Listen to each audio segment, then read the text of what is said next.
তালসারিতে ডুবে অভিনেতা রাহুল বন্দ্যোপাধ্যায়ের মৃত্যুর পর মন্দারমণিতে দুর্ঘটনা।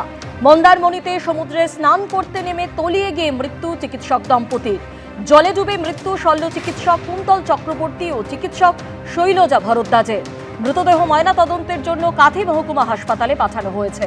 তাদের অকাল মৃত্যুতে শোকস্তব্ধ ভোলার বিবেকানন্দ পার্ক এলাকা। জ্বালানির দাম বৃদ্ধির জের ভাড়া বাড়ালো ইন্ডিগো। অন্তর্দেশীয় আন্তর্জাতিক উড়ানের ভাড়া বাড়ালো ইন্ডিগো। 500 কিলোমিটারের মধ্যে অন্তর্দেশীয় উড়ানে ইন্ডিগোর নতুন ফুয়েল চার্জ 275 টাকা। 501 থেকে 1000 কিলোমিটারের মধ্যে অন্তর্দেশীয় উড়ানে ইন্ডিগোর নতুন ফুয়েল চার্জ 275 টাকা। 1001 থেকে 1500 কিলোমিটারের মধ্যে অন্তর্দেশীয় উড়ানে ইন্ডিগোর নতুন ফুয়েল চার্জ 600 টাকা। 1501 থেকে 2000 কিলোমিটারের মধ্যে অন্তর্দেশীয় উড়ানে ইন্ডিগোর নতুন ফুয়েল চার্জ 800 টাকা। ভারতীয় উপমহাদেশের উড়ানের ক্ষেত্রে ইন্ডিগোর নতুন ফুয়েল চার্জ 900 থেকে 2500 টাকা। পশ্চিম এশিয়ার উড়ানে ইন্ডিগোর নতুন ফুয়েল চার্জ 3000 থেকে 5000 টাকা।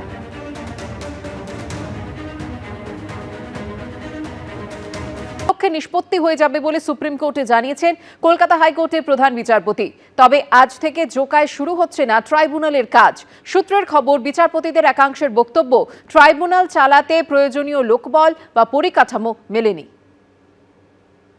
আর 3 সপ্তাহ পরে বিধানসভা ভোট, কিন্তু এখনো শেষ হয়নি এসআইআর প্রক্রিয়া।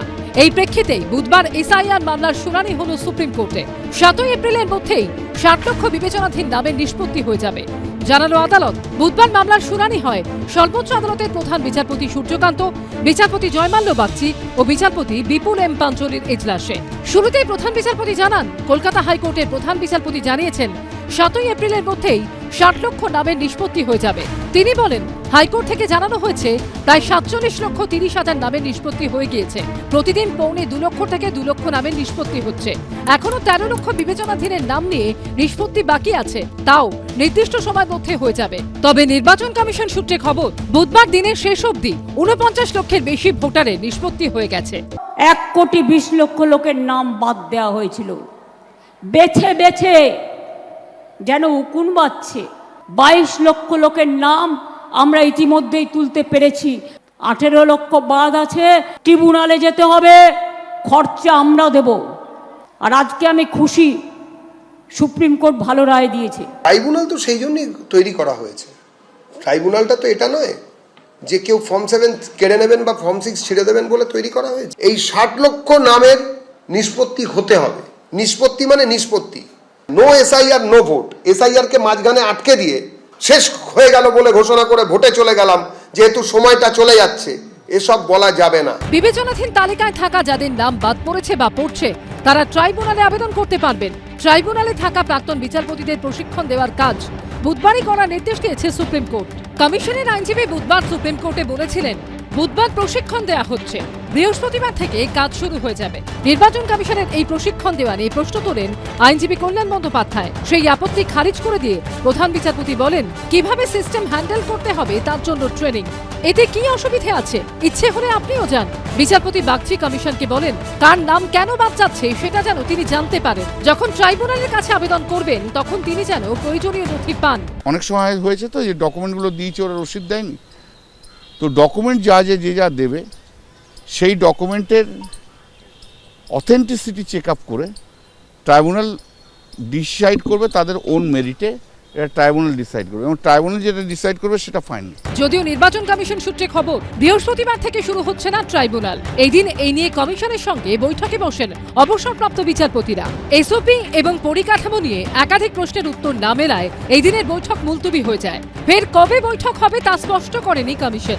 সূত্রের খবর, কয়েকজন অবসরপ্রাপ্ত বিচারপতি ট্রাইব্যুনাল থেকে সরে আসতে চেয়েছেন। বিচারপতিদের একাংশের বক্তব্য, এত বড় ট্রাইব্যুনাল চালাতে যত লোকবল বা পরিকাঠামো দরকার তার প্রায় কিছুই তৈরি হয়নি। কমিশনের তরফে এখনো গোটা বিষয় সম্পর্কে স্পষ্ট ব্রিফ করা হয়নি। সূত্রের খবর, বুধবারের বৈঠকে অবসরপ্রাপ্ত বিচারপতিদের একাংশ প্রশ্ন তোলেন, শুধুমাত্র একটা পোর্টাল দিয়ে কি গোটা প্রক্রিয়া সম্পূর্ণ করা সম্ভব? বিএলও নথি নেয়নি এমন অভিযোগ পেলে কি করতে হবে?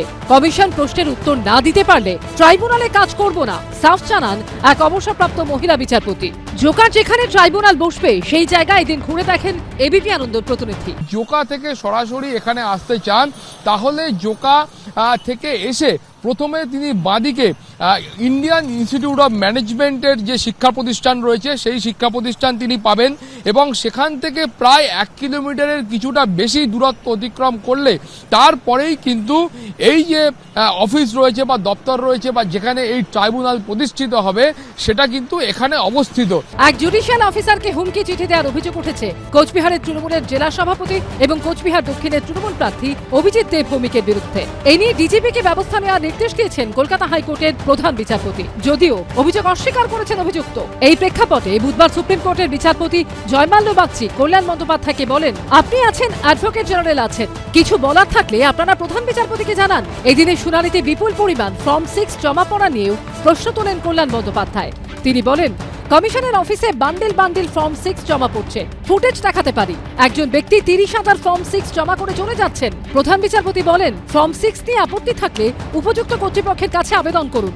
মামলার পরবর্তী শুনানি হবে 6 এপ্রিল। বিজেন্দ্র সিংহ, সৌভিক মজুমদার ও শিবাশিস মৌরিকের রিপোর্ট, এবিপি আনন্দ।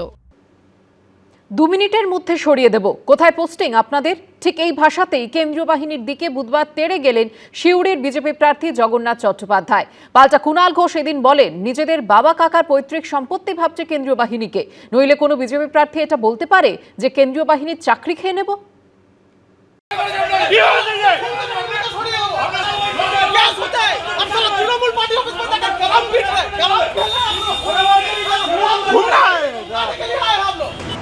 পুলিশ প্রশাসন এখন জাতীয় নির্বাচন কমিশনের অধীনস্থ।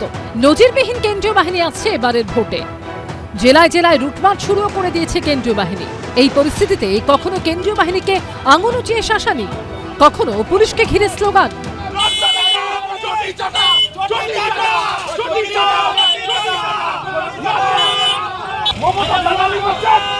রীতিমতো ধমক।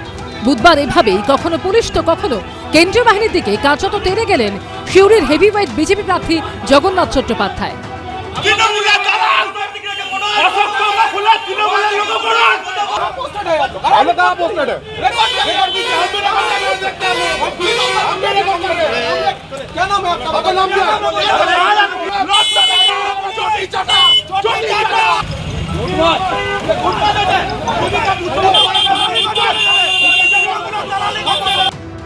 বিজেপির অভিযোগ, সিউড়ি থানার আইসির নির্দেশে 168 নম্বর বুথের বিজেপি সভাপতি উপেন দাস ও 171 নম্বর বুথের সভাপতি গোপাল দাসকে হুমকি দিয়েছেন পুলিশ ও কেন্দ্রীয় বাহিনীর জওয়ানরা।